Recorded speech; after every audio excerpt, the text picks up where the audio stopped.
Assalamualaikum warahmatullahi wabarakatuh. Oke teman-teman, kembali lagi bersama saya di channel Dodi Pratama. Dan saya baru bisa upload lagi setelah beberapa saat kita off ya konten kita. Karena ada beberapa hal teman-teman, diantaranya itu ini dia. Saya terkena infeksi kaki saya karena kecelakaan kerja teman-teman. Saat video ini dibuat ini sudah dalam pemulihan ya.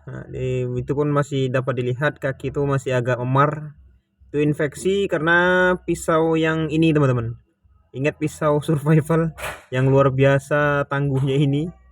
Jadi ini dia pisau yang sempat mengenai kaki kita ya.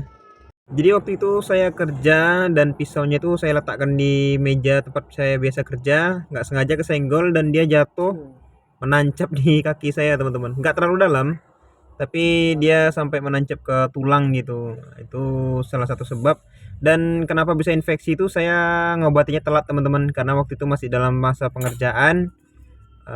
Jadi saya tunda untuk penanganannya gitu, karena itu dia bisa infeksi. Dan ini ada beberapa pisau yang masih dalam tahap pengerjaan, masih gantung gitu ya.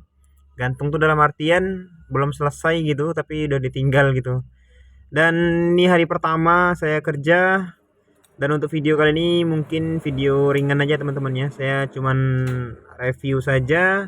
Ini satu bilah golok tebas yang akan segera dikirim insyaallah hari ini. Untuk panjang bilahnya nih sekitar 30 cm kurang lebih. Ini bahannya dari baja per. Untuk bilahnya itu ketebalan sekitar 7 mili nipis ke ujung teman-teman. Ya, hampir merata lah 7 mili ke depannya. Dan seperti biasa untuk golok-golok tebas atau spek-spek tebas tuh kita pasti tes ketajaman dan kekuatannya teman-teman. Untuk ketahanan itu kita menggunakan kayu batang rambutan kering ya. Nah, ini untuk video tes. Tes ini wajib saya lakukan itu untuk dikirim ke pemesan teman-teman. Jadi bukti kalau goloknya itu sudah layak pakai lah gitu. Dan tentu saja untuk kebutuhan konten lah ya, untuk kebutuhan konten. Dan saya promosinya itu memang melalui YouTube. Kebanyakan melalui YouTube ya. Selain itu saya menggunakan Facebook juga teman-teman. Oke, di sini kita tes menggunakan kayu rambutan kering. Dan untuk untuk ketebalan sekitar 7 mili itu insyaallah, untuk ketahanan insyaallah sudah tidak perlu diragukan lagi ya untuk ketebalan segitu. Dan kalaupun ketuaan dia biasanya tetap kuat teman-teman, tetap kuat. Tapi tetap kita tes juga.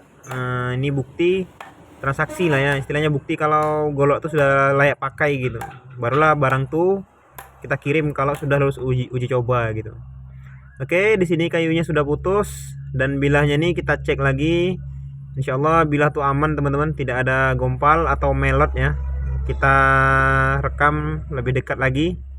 Untuk bilahnya insyaallah aman.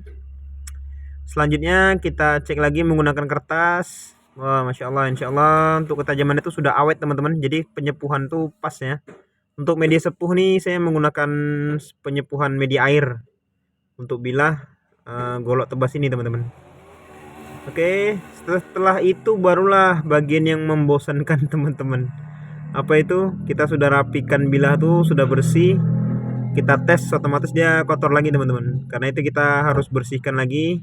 Dan kita amplas lagi teman-teman, atau kita bersihkan lagi bagian bercak dari kayu, bekas kayu yang sudah kita tes tadi gitu ya. Sudah kita tes tadi, tentu saja dia kotor. Apalagi kalau masih menggunakan kayu-kayu yang basah. Untungnya tadi ini kita menggunakan kayu yang sudah kering lah ya, lumayan kering, jadi bisa dibilang ini tidak terlalu parah getahnya gitu. Sisi sebelahnya pun kita lakukan hal yang sama. Setelah dia bersih baru kita asah lagi. Setelah itu baru kita tes ke media kertas lagi teman-teman. Kita pastikan golok tuh sudah cukup tajam atau sudah maksimal tajamnya sebelum kita kirim. Sebelum kita kirim atau sebelum kita packing, tentu saja kita kasih minyak dulu ya. Saya kasih minyak dulu karena goloknya akan dikirim itu membutuhkan beberapa hari di perjalanan. Biasanya kalau cepat itu 3 hari teman-teman. Cuman kita nggak tahu kondisi di jalan. Saya pernah juga ngirim ke Kalimantan tuh sampai 10 hari lebih di perjalanan gitu. Dan kalau nggak diminyakin itu saya khawatir nanti di perjalanan itu bilah nih bisa berkarat, karena bilah ini masih menggunakan baja karbon ya. Oke, setelah kita kasih minyak, selanjutnya kita sarungin lagi teman-teman sebelum kita packing. Nah, ini kalau sudah seperti ini insyaallah golok nih sudah siap kirim ya. Dan mohon maaf untuk yang sudah pesan sebelumnya karena terlambat mengirim, saya mengalami kemalangan ya. Dan tentu saja ini ada beberapa lagi yang mau kita kirim teman-teman, tidak hanya satu bilah ini seperti ini pisau seset. Ini lain pemesan. Modelnya standar nih baja HSS juga teman-teman, full tank ya. Pisau seset, dan ada juga di sini pisau kupas durian. Nah, ini termasuk salah satu pesanan juga yang akan segera dikirim. Ini menggunakan baja per tebal 4 mm nipis ke ujung teman-teman. Oke, insyaallah akan segera dikirim. Terima kasih. Gitu aja teman-teman konten kali ini, hanya konten ringan saja. Kondisi saya sekarang sudah mulai pulih dan insyaallah kita akan mulai konsisten lagi konten dan pekerjaannya bisa kita lanjutkan lagi teman-teman. Terima kasih. Saya akhiri. Assalamualaikum warahmatullahi wabarakatuh.